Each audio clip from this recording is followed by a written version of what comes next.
Ah, yes. You hear that sound? That is the delicious taste of non-alcoholic athletic brewing. If you're looking for a change or you're sober curious, check out Athletic Brewing. Go to willcoca.com/athletic brewing. Use code WILLC20 and get 20% off your next purchase. Welcome to the Will Coca Podcast. Another 5-Minute Friday starts now.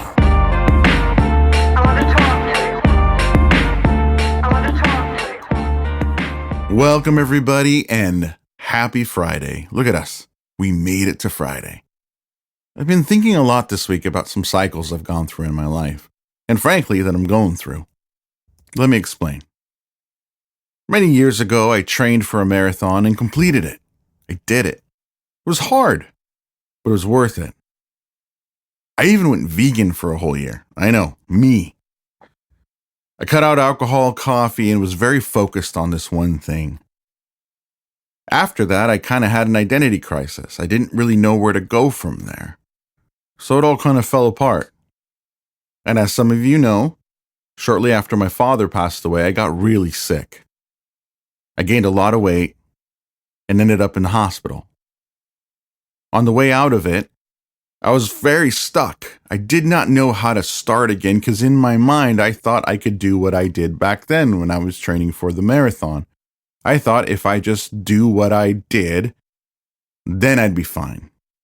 But I wasn't that person. I was starting from a different point. And every time I would start, I would stop, and I would feel so much shame. And I would almost convince myself that it wasn't worth trying because I would just fail at it anyways. And I would blame not knowing enough information or not having the ability to do something. And so I did what anybody would do.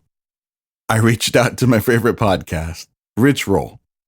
This guy is a hero to me. The Rich Roll podcast is what inspired me to run a marathon in the first place. So I sent him a message, and he actually replied on air. And this is what he said. Thanks for your question, Will.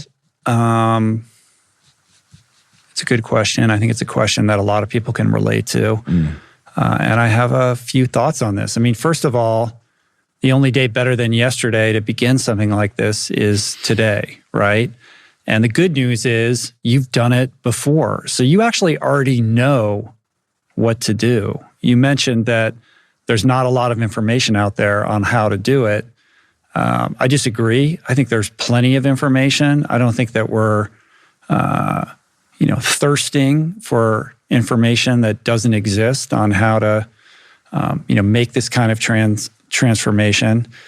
So information, in my opinion, you did this before. You read my book. You went vegan. You ran a marathon. Like, information is not your malfunction. Action is your problem. And I think that you're a victim of your own kind of shame at the moment. So my suggestion is to find a way to bury that shame spiral and to put an end to the pity party and just begin by putting one foot in front of the other. What is right in front of you to do right now? Can you go out the door and go for a walk? What is your next meal going to be? And I think with that, with those tiny steps, you start to create a little bit of momentum. And there's huge power in momentum. If you can create just the tiniest positive change that's a little bit different from your daily MO, that will help free you from this position that you're in right now, which is being stuck in a negative cycle.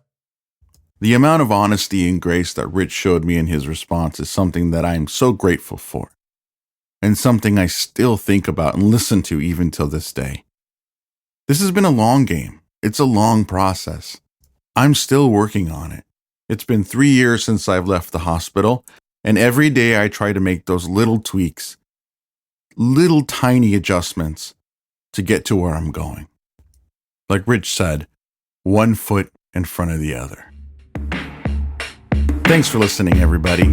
That's been another 5-Minute